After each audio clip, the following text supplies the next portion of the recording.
Aigues-Mortes is a French commune in the Gard department in the Languedoc-Roussillon region of southern France. The medieval city walls surrounding the city are well preserved. The inhabitants of the commune are known as Aigues-Mortes or Aigues-Mortises. Geography. Aigues-Mortes is located in the Petite Camargue, some 90 km northwest of Marseille. By road, Aigues-Mortes is about 33 km southwest of Nîmes, and 20 km east of Montpellier in a direct line. Access to the commune is by route D979 coming south from Saint-Laurent-d'Aigouze to Aigues-Mortes town. Route D979 continues southwest through the commune to Le Grau-du-Roi. Route D62 also starts from Aigues-Mortes heading southwest parallel to D979 before turning eastwards and forming part of the southern border of the commune. Route D62A continues to Plan d'Eau du Viderie.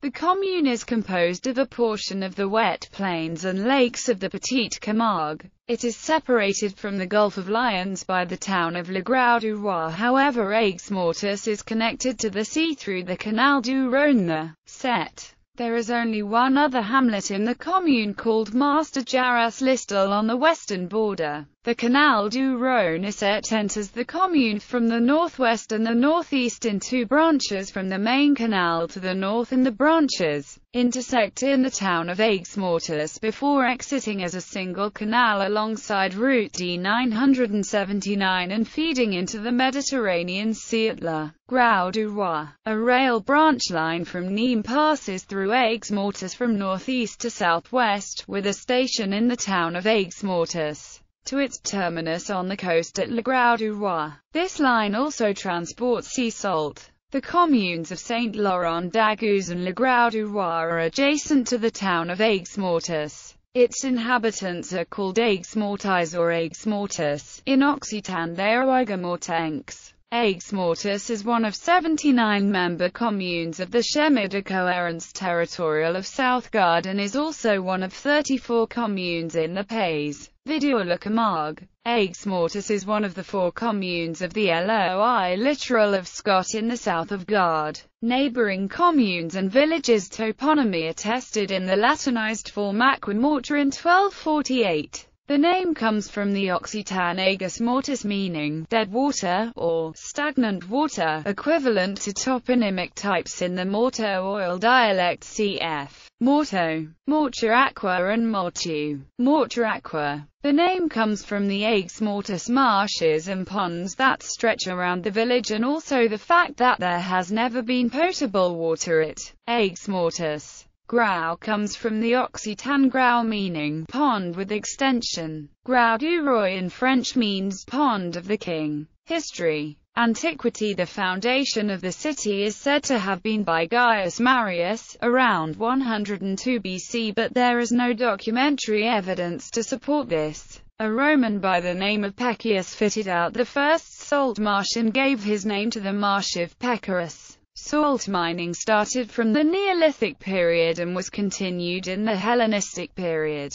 but the ancient uses of saline have not resulted in any major archaeological discovery. It is likely that any remains were destroyed by modern saline facilities. Middle Ages. In 791, Charlemagne erected the Matafa Tower amid the swamps for the safety of fishermen and salt workers. Some argue that the signaling and transmission of news was not foreign to the building of this tower, which was designed to give warning in case of arrival of a fleet. As for the Magna Tower at Nîmes, the purpose of this tower was part of the war plan and spiritual plan which Charlemagne granted at the Benedictine Abbey, dedicated to Opus Dei, and whose incessant chanting, day and night, was to designate the convent as Psalmodie or Psalmodie. This monastery still existed in 812, as confirmed by an act of endowment made by the Badilla from Nîmes at the abbey. At that time, the people lived in reed huts and made their living from fishing, hunting, and salt production from several small salt marshes along the seashore. The region was then under the rule of the monks from the Abbey of Samodi. In 1240, Louis IX, who wanted to get rid of the influence of the Italian navy for transporting troops to the Crusades, focused on the strategic position of his kingdom. At that time, Marseille belonged to his brother Charles of Anjou, King of Naples, Agde, Count of Toulouse, and Montpellier, and King of Aragon. Louis IX wanted direct access to the Mediterranean Sea. He obtained the town and the surrounding lands by exchange of properties with the monks of the abbey. Residents were exempt from the salt tax which was previously levied so that they could now take the salt unconstrained. He built a road between the marshes and built the Camargue Tower to serve as a watchtower and protect access to the city. St. Louis then built the Constance Tower on the site of the old Matterfort Tower, to house the garrison. In 1272, his son and successor, Philip III the Bold, ordered the continuation of the construction of walls to completely encircle the small town. The work would not be completed for another 30 years. This was the city from which Louis IX twice departed for the Crusades. The Seventh Crusade in 1248, and again for the Eighth Crusade in 1270 for Tunis, where he died of dysentery. The year 1270 has been established, mistakenly for many historians, as the last step of a process initiated at the end of the 11th century. The judgment is hasty because the transfer of crusaders or mercenaries from the harbour of Aigues-Mortes continued after this year. The order given in 1275 to Sir Guillaume de Roussillon by Philip III the Bold and Pope Gregory X after the Council of Lyons in 1274 to reinforce St. John d'Acre in the east shows that maritime activity continued for a Ninth Crusade which never took place. There is a popular belief that the sea reached Aigues-Mortes in 1270. In fact, as confirmed by studies of the engineer Charles-Léon Dombré, the whole port of Aigues-Mortes, including the port itself, was in the Marath Pond, the Canal Fiel and Grau-Louis, the Canal Fiel being the access channel to the sea. The Grau-Louis was approximately at the modern location of La Grande Motte. At the beginning of the 14th century, Philip the Fair used the fortified site to incarcerate the Templars. Between 8 and the 11th of November 1307, 45 of them were put to the question, found guilty, and held prisoner in the Tower of Constance. Modern and contemporary periods Aigues-Mortes still retained its privileges granted by the kings. Curiously, it was a great Protestant in the person of John de Rambouillet who said that the one-eyed light horse commander of King Henry IV and former governor of Vendôme should be appointed governor of Aigues-Mortes and the Camargue Tower on 4 September 1607. To do this, he took in oath before the Constable of France Henry de Montmorency, governor of Languedoc. But one Catholic, the Lord of Barichara, supported the rival Adrien de Chanmont. The conflict continued until 1612, and Harenbourg, supported by the pastors of Languedoc and the inhabitants, finished it by a personal appeal to the Queen. He eventually resigned on 27 February 1615 in favour of his son John de Rambouillet, but King Louis XIII restored him for 6 years. On 27 July 1616 he resigned again in favour of Gaspard III de Coligny, but not without obtaining a token of appreciation for the judges and consuls of the city. At the beginning of the 15th century, important works were being undertaken to facilitate access to Aigues-Mortes from the sea. The old Grau-Louis, dug for the Crusades, was replaced by the Grau de la Croisette and a port was dug at the base of the Tower of Constance. It lost its importance from 1481, when Provence and Marseille were attached to the Kingdom of France. Only the exploitation of the Pécaris salt marshes encouraged François I, in 1532, to connect the salt industry of Aigues-Mortes to the sea. This channel, said Grau Henry, silted up in turn. The opening, in 1752, of the Grau du Roi solved the problem for a while. A final solution was found in 1806 by connecting the Aigues-Mortes river port through the Canal du Rhône-Sept. The Canal du Rhône-Sept traversing Aigues-Mortes. Letter from Mr. Farjan, administrator of the Canal of Aigues-Mortes, the 25th of November 1806. The Canal du Rhône-Sept in 1915. From 1575 to 1622, Aigues-Mortes was one of the 8 safe havens granted to the Protestants. The revocation of the Edict of Nantes in 1685 caused severe repression of Protestantism, which was marked in Languedoc and the Cevennes in the early 18th century by the Camisard War. Like other towers in the town, from 1686 onwards, the Constance Tower was used as a prison for the Huguenots who refused to convert to Roman Catholicism. In 1703, Abraham Mazel, leader of the Camissids, managed to escape with 16 companions. During the French Revolution, the city was called Port Pelletier. At that time the port had almost disappeared due to silting, induced by the intensification of labor in the watershed at the same time as the clearing of woods and forests following the abolition of privileges.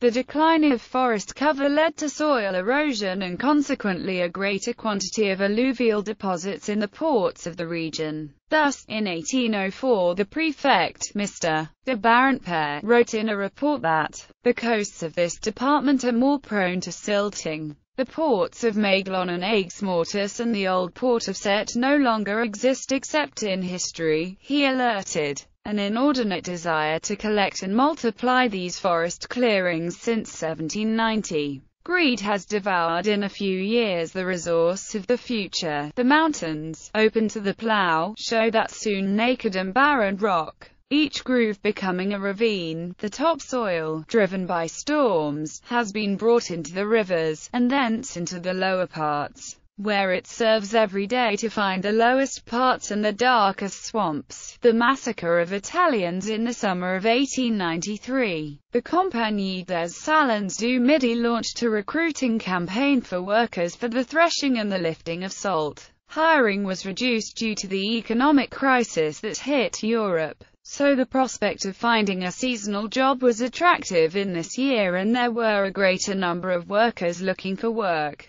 These were divided into 3 categories nicknamed Ardèche peasants, not necessarily native to Ardèche, who leave their land at this time of the season. Piedmontese, consisting of Italians from throughout northern Italy and locally recruited by team leaders. The chefs du col, tramps, composed mainly of vagabonds. Because of the recruitment operated by Compagnie des Salins du Midi, the chefs de col were forced to compose teams including both French and Italians. In the early morning of the 16th of August 1893 a fight broke out between the two communities that quickly turned into a struggle of honor. Despite the intervention of the Justice of the Peace and the police, the situation rapidly degenerated. Some tramps met in Aigues-Mortes and, saying that Italians had killed some Aigues-Mortes, swelled the ranks of the population and of people who had not managed to find employment. A group of Italians was then attacked and tried to take refuge in a bakery that rioters wanted to burn. The prefect called for troops at 4 a.m., but they did not arrive on the scene until 18 hours after the drama. Early in the morning, the situation escalated and the rioters moved to the Pécaris salt fields where there were the largest number of Italians. Police Captain Cabli, trying to provide protection, promised the rioters to hunt the Italians and escort them to the Aigues-Mortes police station. It was during the journey that the Italians attacked by the rioters were massacred by a crowd that the police were unable to contain. There were 7 dead and 50 wounded, some of whom had lifelong consequences. This was the largest massacre of immigrants in the modern history of France and also one of the biggest scandals in its judicial history because no condemnation was ever pronounced. The case became a diplomatic issue and the Transalpine foreign press took up the cause of the Italians. There were anti-French riots in Italy. A diplomatic solution was found and the parties were compensated while the nationalist mayor Marius Terrace was forced to resign. A theatrical play by Serge Valetti called Dirty August is based on the tragic events. Heraldry,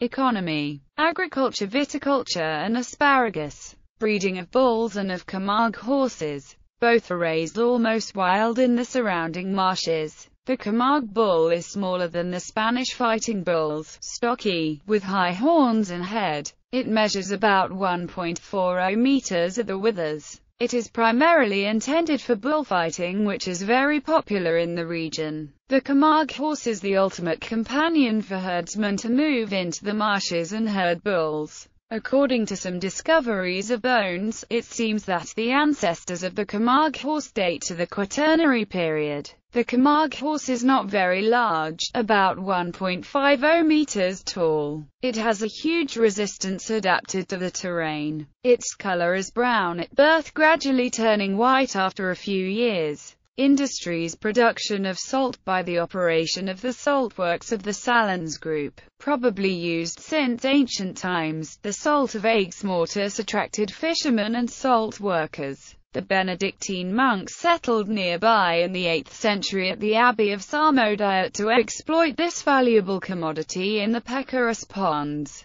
The salt has long been one of the main resources of the city. To achieve table salt quality, water pumped from the sea travels more than 70 kilometers in Rubines. The concentration of sodium chloride is from 29 to more than 260 gms kilo. Mechanically harvested salt is piled up in the twinkling camels before being packaged. It is suitable for human consumption. Tourism: the medieval heritage from the 13th and 14th centuries of the commune and its proximity to the sea attract many tourists and residents of France. Transport: river: the city of Aigues-Mortes is a crossroads of canals. Canal du Rhône is set from the northeast and leaving westward. Canal de Bordeaux to the southeast, and joins the Petit Rhône via other channels to the limit of Gard and Bouches du Rhône. Le Grau du Roi, maintained since the Middle Ages and connecting Aigues-Mortes to the central part of Grau du Roi. Railway: the line Nîmes to Le Grau du Roi serves the towns and villages of Costières and the coastline, with a terminus at Le Grau du Roi. It is also used for the transport of salt produced by the saltworks of the Salins group. Road: the development of seaside tourism since the 1960s was marked by the construction of new resorts and the extension of existing facilities from Le Grau du Roi to Port Camargue. To facilitate access to tourists, a coastal road network has been augmented and connected to the A9 motorway. Aigues-Mortes benefits in these ways. To the east, the road D58 connects the city to Sainte-Marie-de-la-Mer and the commune of Arles. This road winds through the rice fields and the various ponds that make up the Camargue. To the west, the road D62 was enlarged for cars to make a quick connection to Montpellier. To the north, the road D979 directly connects the town to the motorway at Galax-le-Montreux. The bus 106 also connects Montpellier and Sainte-Marie-de-la-Mer. Administration: municipal administration. The municipal council consists of 29 members including the mayor, 8 deputies, and 20 municipal councillors. Since the last municipal elections, its composition is as follows. List of successive mayors of Aigues-Mortes. Mayors from the 13th century to 1934. Mayors from 1944. Canton: the town is the capital of the canton of the same name, whose general council is Léopold Rousseau. Deputy mayor of Le Grau du Roi and president of the community of communes Terre de Camargue. The canton is part of the arrondissement of Nîmes and the second electoral district of Gard, where the member is Gilbert Collard. Demography: in 2010 the commune had 8,341 inhabitants. The evolution of the number of inhabitants is known from the population censuses conducted in the commune since 1793. From the 21st century, a census of communes with fewer than 10,000 inhabitants is held every 5 years. Unlike larger towns that have a sample survey every year, population change sources, LDH, Cassini until 1962, INSEE database from 1968 distribution of age groups. The distribution of the population of the municipality by age group is as follows: 47.6% of men, 52.4% of women. The female population is overrepresented compared to men. The rate of is substantially the same as the national rate. Percentage distribution of age groups in Aigues-Mortes and Gard department in 2007. Local culture. The Aigues-Mortes fourriasse was one of the first pastries which could rise. It can be sweet or salty. Traditionally, making sweet fourriasse in Aigues-Mortes was reserved for the Christmas period, as part of the 13 desserts. Based on a brioche dough, sugar, butter, and orange blossom, it was made by the baker with ingredients provided by the client. Now Aigues-Mortes fourriasse sells all year. Loup Drapé is an imaginary horse mentioned in local folklore, which was supposed to walk at night around the ramparts of the city and take 50 to 100 children on his back, and disappear to nowhere.